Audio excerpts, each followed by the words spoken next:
So kita ko sa message ako igsuon day ba. Nag-post man siya dahi about how grateful ako igsuon dahi.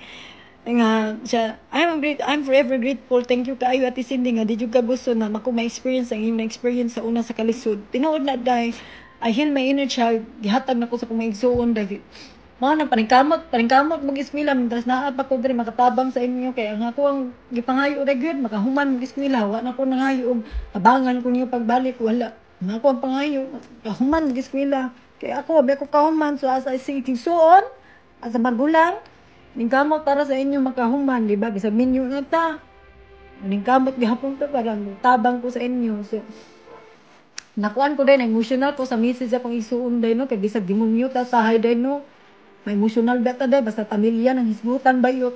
So, pobre, biyak kami sa una day, kung nakabalo mo din, nakakita mo sa interview ni Chito sa una day, na story na nanako akong kinabuhi day, pobre, nga luod day. So, karon nakita may naa day, mo nang gibuhong na ko akong pamilya day, bahala, magyaw-yaw ta usahay day, ma-stress ta day.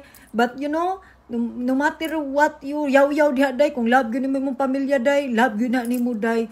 Ako nang masulti yun day nga, love your parents, your family day, kay the more you love them day, the more you bless man yun day. Usahay day, nata sa kasuko day, it's normal ray yun na day. But mga yun akong kaingon day nga, ayaw mo mutabag lain tao day, unahain yung pamilya.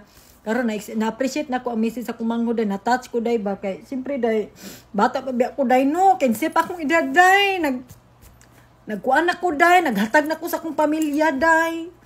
Oh, di ba? So na emotional po kay usahay kita mga breadwinner no. Kailangan po nato mga appreciation day sa ato ang pamilya. So na karon na appreciate na nako day. I feel I love them na day. Buga na po ni ron, tagaan na po ni kuan ron, pang Jollibee ron.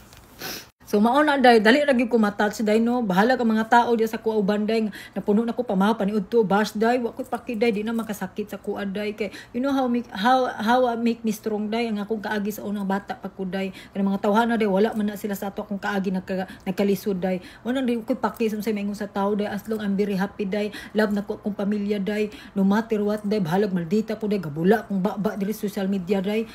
Wa ko paki day as long may priority akong pamilya gud ako mga igsuon akong pamilya bahalag minyo na ko day no nanikamot jud ko day matagaan ako sila day kay ako may naa karon day di ako pwede talikdan ako akong pamilya day oh mora na touch ko lately na touch ko sa imong message and I love you sometimes I need that message kay usay malimtan ako ninyo ma-feel mangluod naman ko day mangluod na ko kay usay baya as a breadwinner no kailangan binato mga sweet nga message para gikan sa tong pamilya kan ma-feel na to nga love ta ba. Di ba? Karon nakita na ko iyang kuan day post day na touch ko day, nahila ko day, mura ko buang day.